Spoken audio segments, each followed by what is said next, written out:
ലോകത്തെ മുഴുവൻ അമ്പരപ്പിച്ച് ജപ്പാനിൽ നിർമ്മിച്ച വിമാനത്താവളമാണ് ജപ്പാൻ കൻസായി അന്താരാഷ്ട്ര വിമാനത്താവളം.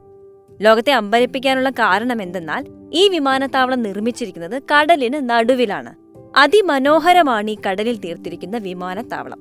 ജപ്പാൻ ഒസാക്ക ഇന്റർനാഷണൽ എയർപോർട്ടിലെ തിരക്ക് കൂടിയപ്പോൾ അതിനൊരു പരിഹാരമായിട്ടാണ് അധികൃതർ ഈ കൻസായി വിമാനത്താവളം നിർമ്മിച്ചിരിക്കുന്നത്. ജപ്പാനിൽ ആദ്യമായി മനുഷ്യനിർമ്മിത ദ്വീപ് പണിത് അതിനുശേഷമാണ് ഈ വിമാനത്താവളം നിർമ്മിച്ചത്.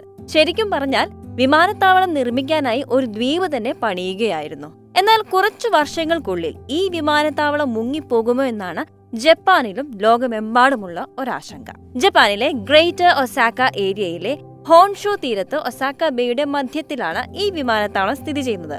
കടലിന് നടുക്കായതുകൊണ്ട് തന്നെ കാലാവസ്ഥാ വ്യതിയാനങ്ങൾ കടലിൽ ഉണ്ടാക്കിയേക്കാവുന്ന മാറ്റങ്ങൾ കാരണം ഈ വിമാനത്താവളം എപ്പോൾ വേണമെങ്കിലും വെള്ളത്തിനടിയിലാകാമെന്നാണ് പറയപ്പെടുന്നത്. 1994 പണി തീർത്ത് സർവീസിംഗിനായി തുറന്നുകൊടുത്ത ഈ വിമാനത്താവളത്തിന്റെ മൊത്തം ചിലവെന്ന് പറയുന്നത് $20 മില്യൺ. 2018 ആയപ്പോഴേക്കും ഈ വിമാനത്താവളം 38 അടി താഴോട്ട് പോയി എന്നാണ് റിപ്പോർട്ടുകൾ സൂചിപ്പിക്കുന്നത്. എഞ്ചിനീയർമാർ പ്രവചിച്ചതിലും കൂടുതലാണ് ഈ താഴ്ചയെന്നാണ് റിപ്പോർട്ട്. വിമാനത്താവളം ഒരു വിസ്മയ കാഴ്ചയാണെങ്കിലും ഇതേ ചൊല്ലിയുള്ള ചർച്ചകളും വിമർശനങ്ങളും എപ്പോഴും ഉണ്ടായിട്ടുണ്ട്. ഒസാക്കയെ ലോകത്തിന്റെ മറ്റു ഭാഗങ്ങളുമായി ബന്ധിപ്പിക്കുന്ന ഈ വിമാനത്താവളം ഒസാക്ക അന്താരാഷ്ട്ര വിമാനത്താവളത്തിലെ തിരക്ക് കുറയ്ക്കാൻ സഹായിക്കുന്നതിൽ വളരെ വലിയൊരു പങ്കാണ് വഹിക്കുന്നത്. അതുകൊണ്ട് തന്നെ അതിനായി ചിലവഴിച്ച് ഭീമമായ ഒരു തുക നഷ്ടമാവില്ലെന്നാണ് വിദഗ്ധർ പറയുന്നത്.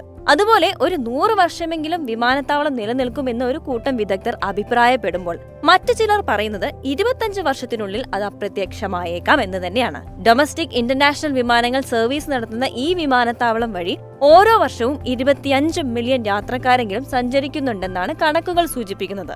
ഈ വിമാനത്താവളത്തിന് 2 ടെർമിനലുകൾ ഉണ്ട്. ടെർമിനൽ 1 ഡിസൈൻ ചെയ്തത് റെൻസോ പിയാനോ എന്ന വിദഗ്ധനാണ്. പ്രധാന എയർലൈനുകളുടെ ഡൊമസ്റ്റിക് ഇന്റർനാഷണൽ ഫ്ലൈറ്റുകൾ ഇവിടെ വരുന്നു. 1.7 കിലോമീറ്ററാണ് ടെർമിനലിന്റെ നീളം. ലോകത്തിലെ ഏറ്റവും നീളം കൂടിയ എയർപോർട്ട് ടെർമിനലും ഇതാണ്. ടെർമിനൽ 2 ലോക്കൽ ഫ്ലൈറ്റുകൾക്ക് മാത്രമായി ഉള്ളതാണ് ഇതെന്നും പറയപ്പെടുന്നുണ്ട്. എന്തായാലും വർഷങ്ങളായി തുടരുന്ന അതിമനോഹരമായ ഈ വിമാനത്താവളം കാണാൻ വേണ്ടി തന്നെ നിരവധി സഞ്ചാരികളാണ് യാത്ര നടത്തുന്നതും.